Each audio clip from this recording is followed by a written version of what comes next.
Make sure y'all give me a thumbs up, man. Got another video for y'all. I ain't gonna drop that tomorrow. Y'all know tomorrow Memorial Day, so let's go ahead and get into it though.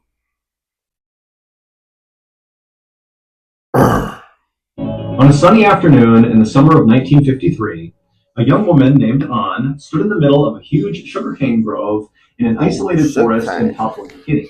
Around her were all her relatives and neighbors, and they were all there to mourn the loss of Anne's sister, whose name was Tawn. She had passed away 3 days earlier from a very mysterious illness that people in Anne's village called Kuru. And in their language, the word Kuru meant trembling. Now, keep in mind, this particular mystery illness that was called Kuru only affected the people in An and Tawn's village.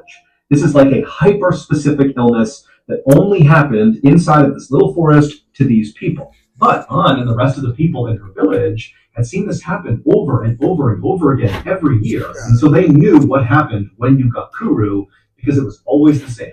As soon as you began to tremble, that was kind of like the first sign. 1 year or so after that moment, you lose control of all the muscles in your body until you die. And so in Tawn's case, so An's sister, she had watched this happen exactly as it did for everybody else that ever got this illness. She started with the tremors, and then before long, she couldn't even stand up or walk around. And then finally, her sister lost control of the muscles in her throat, and so she couldn't eat despite being hungry. And so ultimately, what type of disease is that? She died of starvation, which is like one of the worst ways to die. It's incredibly slow and very, very painful. And so ever since Tawn's death 3 days earlier, the village had been performing all these rituals and prayers in an attempt to assist Tawn's spirit on its way into the afterlife. Right. And this type of very involved funeral was absolutely customary in An's culture. An and her family and all of these villagers were members of the Foray people, who were native to Papua New Guinea, which is an island just north of Australia. And in 1953, when this story is taking place, the Foray people numbered about 11,000 people. And remember, they live in a very isolated forest. They are basically cut off from the world for the most part. But they were beginning to fear that they were going to go extinct because of Kuru. Every year, the Foray people lost 200 people to Kuru. And for the most part, the victims were women, like disproportionately so, which made it even more likely that the Foray people would go extinct. Because if you lose all the women, you can't have any more kids. And in fact, by 1953, so many women had died from Kuru that by this point, there were 3 times as many men as there were women. In fact, the leading cause of death for Foray women was Kuru. But the Foray people did not view Kuru as just an illness.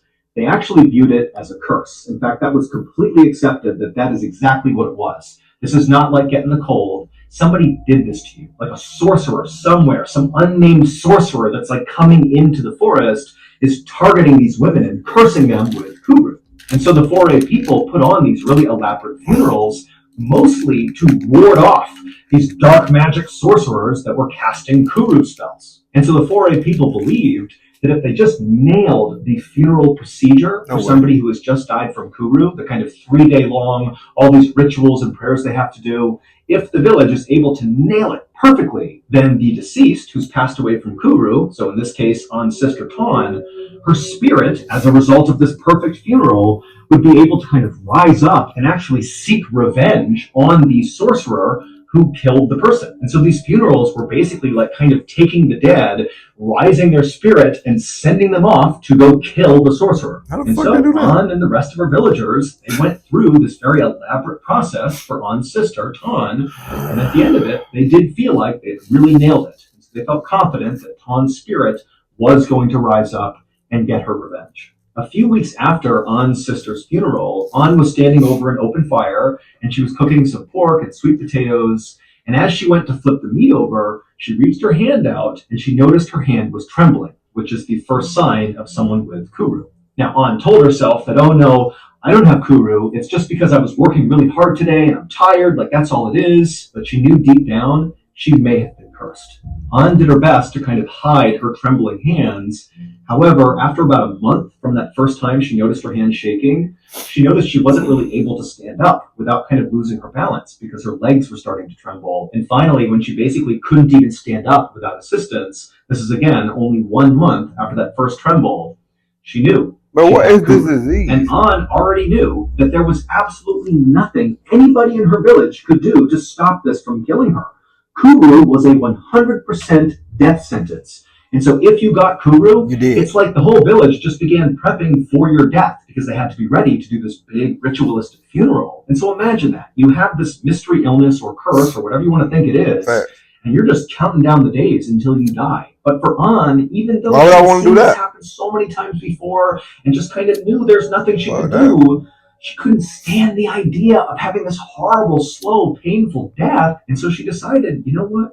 I'm going to do something drastic that basically nobody else had done before who had Kuru. So, for context, at this time, the Foray people had been totally isolated from other people in the world for thousands of years. They basically lived in this little part of Papua New Guinea in the forest, and nobody else contacted them. They were totally isolated. However, starting in the 1950s, some Australian colonists, researchers, and police actually began kind of making their way in and around the Foray people area. So they were making contact, albeit not necessarily direct Don't know what contact, social media is but or the none of Foray that people shit. were seeing basically white people wandering around in and around their forest from time to time. And it was always very shocking when they would see these people because they dressed completely differently, they looked totally different. I mean, it's like two worlds totally colliding. And generally speaking, An and the rest of the people in her village, they did not like having these Australian people kind of wandering around. But An is thinking, you know, the people in my village, the Foray people, they have no solutions for me. So maybe these Australian people that have kind of popped up, maybe they have some answers about what I can do to stop myself from dying. Yeah, they probably want to give it to you. Keep in mind, by going out and seeking not gonna count, they probably want to give it to you. Help from these outsiders, it was like An would be breaking a huge custom. This is so taboo for the Foray people, and very likely, even if she was able to find a solution from these outsiders, it's not clear if she would have been welcomed back into her village. And so this is a truly desperate measure she's taking, but she really felt like she had no choice. So even as her body trembled from Kuru, An managed to stand up using a stick, and she began kind of hobbling her way quietly and discreetly out of her village, something that she really never did. And eventually, after hobbling her way out of sight of the Foray people, she began making her way through the woods, and she eventually came to a clearing where there was this house. It was obvious this is not a house that the Foray people have built. This is somebody from the outside who's built something kind of near where they were living. And so An wandered up to this house, not really sure what to do, but she went up and knocked on the door, and a second later it opened up, and it's this Australian anthropologist named Ronald Burnt, who actually An had seen before. He had been coming through her village a couple of times, attempting to interview people to learn more about the Foray people. She knew that nobody wanted to talk to him, but she had seen him before. And so she was relieved. This is someone that I'm somewhat familiar with. And so as Ronald is staring back at her, and Ronald's pretty tall and skinny, he's got glasses on, he's dressed like a typical Australian in the 1950s, and he's looking at An, and An begins to try to tell him what's going on with her. And as she began to talk, the words she was saying were coming out all garbled, and she realized that the Kuru curse was now affecting her throat, the muscles in her neck, and she was not able to speak. But as it happened, Ronald, who was very familiar with the Foray people, he could tell, based on just the way she was acting and how desperate she looked, that very likely this woman was here because she believed she had Kuru. And Ronald, who had learned about Kuru after studying the Foray people, he had done some research on it, and he believed it was entirely psychosomatic, that this was not an actual illness. Basically, he believed Kuru was acute hysteria, that these Foray people were just going crazy and convincing themselves that they had this illness, and I guess that kind of manifested their death a year later. And so Ronald interrupted An, who again is struggling to talk, and he was able to communicate to her in her language that you do not have Kuru, you are hysterical, this is in your head, and you should go now. And then he shut the door on her. An had no idea what to do. She was embarrassed. She was terrified that maybe somebody from her village had seen her come out here. And so just trembling and feeling so alone and so scared, she turned taking a risk by coming out here and you closed the door in her face. That's crazy.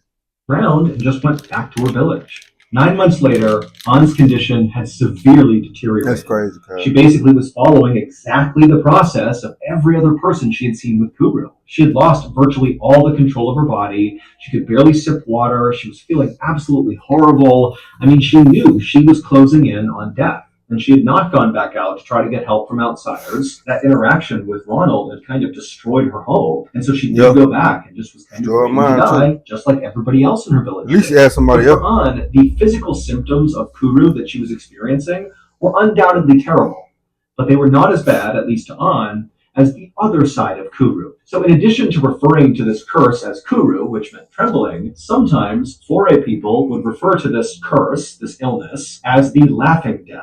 And it's because during the terminal stage, so the end stage of Kuru, when you're just about to die, you just begin laughing. It doesn't matter what you're thinking about. This is not an actual laugh. You're not thinking something's funny. It's like you could be weeping and totally depressed because you know you're going to die, but you keep hysterically laughing, which makes your whole body sore from constantly laughing over and over again. Damn.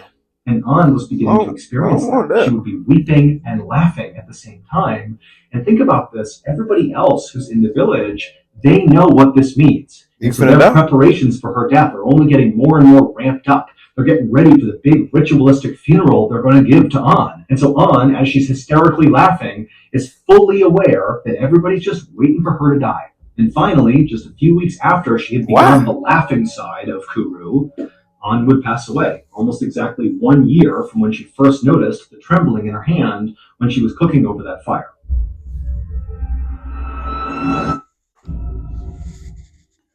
After An's death, more and more people just kept on getting Kuru. And over the next 7 years, it was like clockwork. 200 plus Foray people died from Kuru every year, and nobody had any idea how to stop it. It just became a part of their lives. And again, they kept getting closer and closer to being extinct. It was this really terrifying time.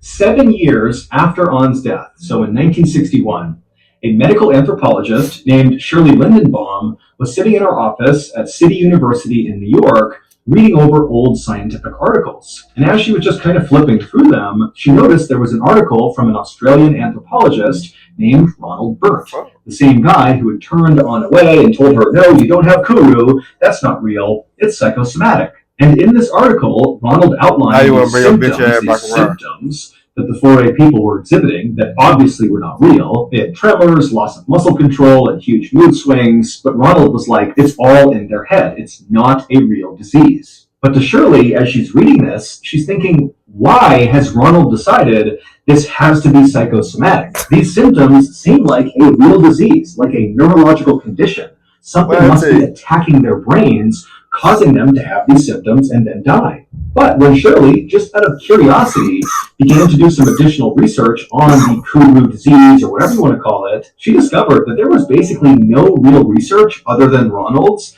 about this weird illness. And so she decided, you know what, there's a gap in the research, and I'm going to fill it. I'm going to figure out what's going on with the Foray people and this weird thing called Kuru. So the following summer, when Shirley finally had some time, she left New York and flew to Papua New Guinea, and she made her way into the forest to contact the Foray people. And eventually she reached some of these small villages that contained Foray people, and the Foray people, even if they didn't necessarily embrace Shirley, many of them were open to at least speaking to her and talking about their culture, their customs, their history, and of course talking about Kuru, this curse. And eventually Shirley made her way into this one particular Foray village where she actually saw a white man just walking around in this village. So he really stood out. And so immediately Shirley walked up to this guy, and he introduced himself as Dr. Michael Alpers, and he told Shirley he'd been living in these villages with the Foray people for several months because he was studying Kuru. He wanted to figure out, what's actually causing it, because he also felt very skeptical at the idea that this is just psychosomatic. That did not seem very plausible. And so Shirley and Dr. Alpers were totally aligned, and they're like, hey, let's swap notes and do this together. And so Shirley began telling Dr. Alpers about what she had learned so far, and she said that when she showed up in Papua New Guinea, she believed what this was, what Kuru was a genetic brain disease, meaning it would be passed down from, parent to child and so on and so forth. But she quickly discovered that after conducting research and talking to the Foray people in these villages, that was not the case. This was not something that went from parent to child. Instead, Kuru appeared to spread amongst tight-knit social groups within these villages, which seemed to indicate this was actually a contagious disease, not a genetic one. And so she told Dr. Alpers that now her working theory was that Kuru was actually a contagious type of encephalitis, which is inflammation of the brain. What? But Shirley also said to Dr. Alpers that that did not explain why so many victims of Kuru were female. And Shirley also said to Dr. Alpers that, I've been around loads of people with Kuru, and I don't have it, so how can it be contagious? Dr. Alpers agreed with everything Shirley was saying, and in fact had come to a similar conclusion himself, which meant he also had the same questions. Why only women, and why wasn't he getting it? But he told Shirley that when he began trying to answer this question, he discovered that actually, in addition to lots of women getting Kuru, also lots of kids got Kuru. Not necessarily parent to child, but also children in these villages seem to be slightly more susceptible to getting Kuru than men. And in fact, Dr. Alpers told Shirley that right now there was a 12-year-old boy who was in the final stage of Kuru, so the laughing stage, the terminal stage. Crazy. And because this boy's parents knew their son was going to die, they were so desperate and grief-stricken that when Dr. Alpers came by and offered to do an autopsy on their son when he passed to try to learn more, parents agreed, even though that meant totally breaking 4A custom. So this was like major taboo decision. But again, 4A people are getting... Wish they should have been did that. I'm going to lie to you. More and more desperate as they go closer and closer to the brink of extinction. 200 something. 2 days later, Dr. Alpers found Shirley, and he told her that the 12-year-old boy had passed away, and so now it was time to conduct the autopsy. And so he led Shirley to a clearing in the woods that was kind of far away from the eyes of the villagers, and there was a makeshift autopsy table with this boy's body on it. And while Shirley really could not stand to watch this actually happen, she did go over after Dr. Alpers had opened up the boy's skull, revealing his brain. And he yelled to her, "Hey, you have to come over here and look at this." And so Shirley walked over and she looked down. And even though she had not seen a human brain before right in front of her, she knew right away there's something terribly wrong with that brain. His brain was completely shriveled up and covered in holes, as if like a worm had drilled through his brain. And so Shirley and Dr. Alpers immediately knew this brain has to be sent off for further testing because something's happening here that's not psychosomatic. This is a real disease that is killing. The best thing about Chime is being paid up to 2 days early. I'm still trying to see how they get this virus. How they get this virus. Are you older than 18? Hey, bro. We're looking for motivated people to take online cybersecurity classes. About a year later, Shirley was back home in New York in her office when she received a letter from a research team at the United States National Institutes of Health. Oh, yeah. NIH. I know they got the answers for it. The NIH is one of the largest medical research facilities in the world. And it was where Shirley and Dr. Alpers had sent off that boy's brain for further study. And so by getting this letter, Shirley knew she was going to get information about whatever they discovered in this boy's brain. And so she ripped it open and pulled out the report and began reading. And the researchers said they had spent the last year studying this brain tissue, and while they still didn't really understand how Kuru even happened and what caused it, was it a virus or an infection, they didn't know, but they had discovered something about how Kuru spread.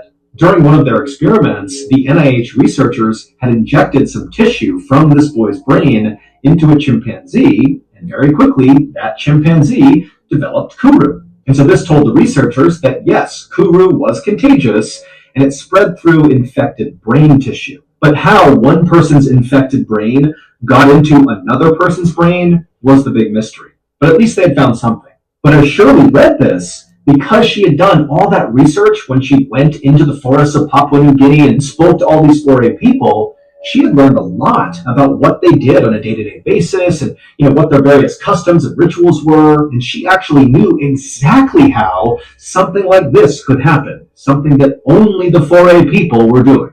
During her research in Papua New Guinea, Shirley had learned that 4A people believe all humans have 5 distinct souls. There was that one soul that 4A people believed they could basically summon up out of a deceased person that would then go avenge that person's death. So think about how all those people who died from Kuru, they believed that was a curse from some sorcerer. Part of the funeral process was to call out that soul to go avenge their death, find the sorcerer and kill them.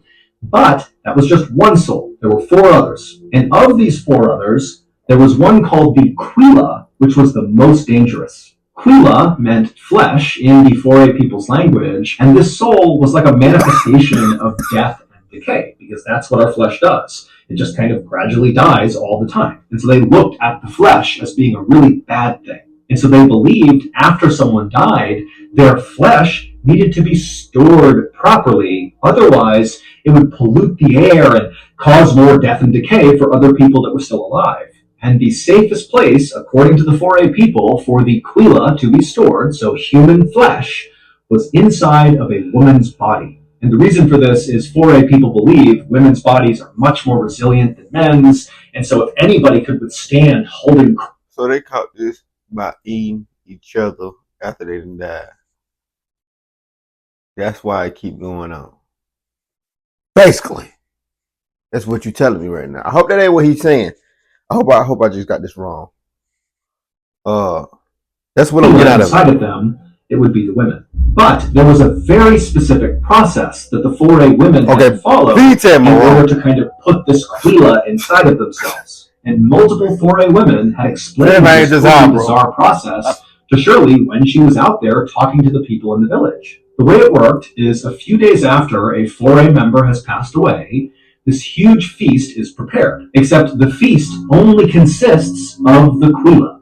Basically, the person who is dead is chopped up and prepared by the women. Like their entire body. Oh, God. Oh, my God. Anybody hearing about this who's not a member of the 4A people would be like, oh my God, that's horrible. It is. But to 4A people, this ritualistic cannibalism was actually an act of love. He got it like it's a trophy.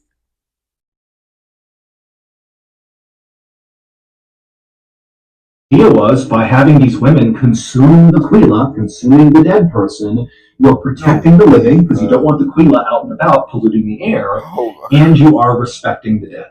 But remember, the reason y'all got it through infected brain tissue. And it just so happened that during these funeral feasts, when they were consuming the Quila, the brain of the deceased person was an absolute delicacy. And so the brain was reserved for close female relatives of the deceased person. And so during An's sister's funeral, so when Ton passed, what do you think An ate? She ate Ton's brain. And then also, critically, Shirley had learned that a lot of these women who were given the brain, this delicacy during these funerals, they would often sneak little pieces of the brain and hand it out to kids as like a little treat. They would take the brain and eat it. Nobody knew. That's why the kids were also getting Kuru. And so a few years after this, they had brains about how Kuru was being passed along, the Australian colonial government banned the practice of ritualistic cannibalism in Papua New Guinea. Basically, they were telling the 4A people to stop eating the dead. It's what's killing you. And the 4A people, who were very desperate to stop being killed by Kuru, they took to it, stopped eating each other, and so Kuru was virtually eradicated, and the 4A population, instead of sliding towards extinction, actually began to grow really fast. And today, the total population has at least doubled.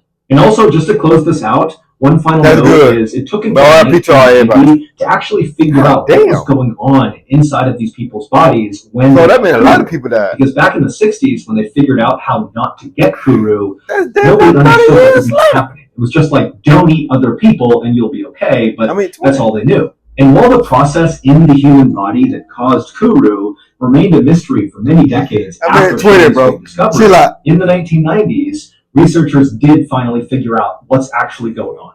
Basically, somebody with Kuru has these proteins in their brain called prions that fold wrong into the wrong shape and then cannot function properly. This loss of protein function rapidly kills brain cells, which in turn shrivels up the brain and causes all those holes all over it. God damn, this whole story was fucking diabolical, by the way. And was crazy. Not gonna lie, I ain't even pay attention to that because they said they gotta give a big meal. I'm like, get the funeral ready and get it ready. I'm like, bruh, what y'all gotta do? If y'all gotta, summon them to go get the people that did it to them, why y'all gotta do all this extra stuff? But now it makes sense to me. This whole story, Mr. Ballen.